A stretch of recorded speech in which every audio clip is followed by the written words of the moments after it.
کی شان کا ہے۔ شکریہ جناب اسپیکر۔ آج تیسرا روز ہے۔ عدنان صاحب نے ایک بات کی کہ ہم آپ کے غم میں برابر کے شریک ہیں۔ عدنان صاحب، یہ ہم 93 یا 145 یا 115 لوگوں کا غم نہیں ہے۔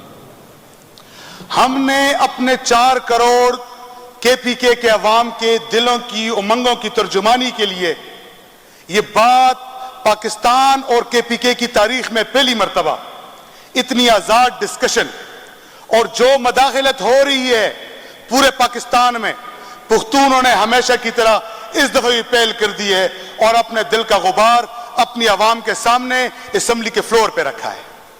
جناب اسپیکر، 9 مئی کا واقعہ ہو یا 9 ستمبر کا، ایک بات میں آپ کی تواسط سے، اس ہاؤس کی تواسط سے پورے پاکستان کے 25 کروڑ عوام کو بتانا چاہتا ہوں کہ کوئی بھی سیاسی جماعت کو صرف سیاست سے ختم کیا جا سکتا ہے، زور سے، جبر سے نہیں ختم کیا جا سکتا۔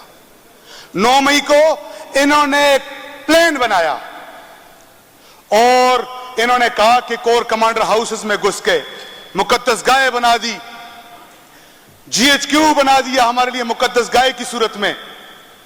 ان کے اوپر ان کا پیٹ نہیں بھرا کیونکہ انہوں نے چوری کرنی تھی اور عمران خان ان کے خلاف کھڑا تھا۔ جناب اسپیکر، 9 ستمبر کی اور 10 ستمبر کی جو درمیانی شب تھی، انہوں نے وہاں پہ اٹیمپٹ کیا۔ آپ کو یہ بات بتانا چاہتا ہوں کہ یہ کچھ اور معاملہ نہیں تھا۔ جس طرح فارم 45 اور فارم 47 کی بات بعض گشت اجلاسوں سے پہلے ہوتی رہی، یہاں پہ بھی 39 اور 41 والا معاملہ تھا۔ جناب اسپیکر، انہوں نے پھر ایک اوچھے ہتھ کنڈے کے ذریعے ہمارے بعض جو ایم این ایز تھے، جن کو انہوں نے جان بوجھ کر عدلیہ کے تواسط سے انہوں نے آزاد رکھا تھا، ان کو ڈرانے کے لیے اور ایکسٹینشن کے لیے انہوں نے یہ ڈرامہ رچایا۔ ہمیں پتہ ہے اس کے پیچھے کون ہے، وہ ہم سے کیا چاہتے ہیں۔ جناب اسپیکر، ان کو آپ زمینیں دیں، ان کو آپ ڈی ایچ اے میں 10,000 کنال کی زمینیں الاٹ کرائیں، ہم آپ سے گلہ نہیں کرتے۔ اپوزیشن لیڈر صاحب نے باتیں کی، ان کو آپ 10% ایگریکلچر لینڈ دے پنجاب کی طرف سے، ہم پھر بھی کچھ نہیں کہتے کیونکہ آپ سیاست کے چیمپئن بنتے ہیں۔ میرے ہزارہ کے 2 گاؤں، ہری پور کے 2 گاؤں ان کو دیں، ان کو مونال دیں، ان کو تجارتوں کے لیے بارڈر دیں، امن کے لیے نہ دیں، کیونکہ آپ ہی آج ان کے پیرول پہ ہیں۔ آج ہی راجر سر کا نعرہ آپ کے منہ سے نکل رہا ہے۔ ہم نے برداشت کیا، پوری پاکستان اور پوری دنیا نے دیکھا کہ ہم ڈٹے رہے۔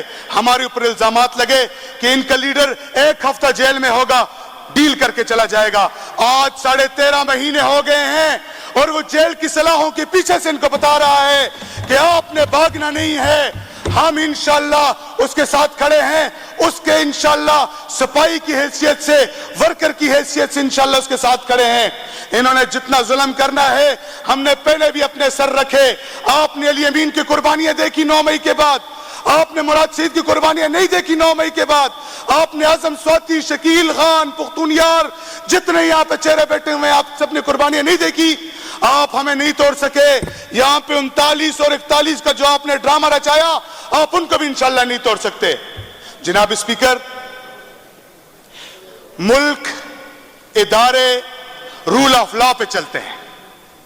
جیسے عدنان صاحب نے بات کی، آج اپوزیشن لیڈر صاحب نہیں ہے، ہم بھی یہ مانتے ہیں اور ہمیں بھی یہ پڑھایا گیا ہے کہ یہ رول آف لا پہ چلتے ہیں اور ان کو چلنا چاہیے۔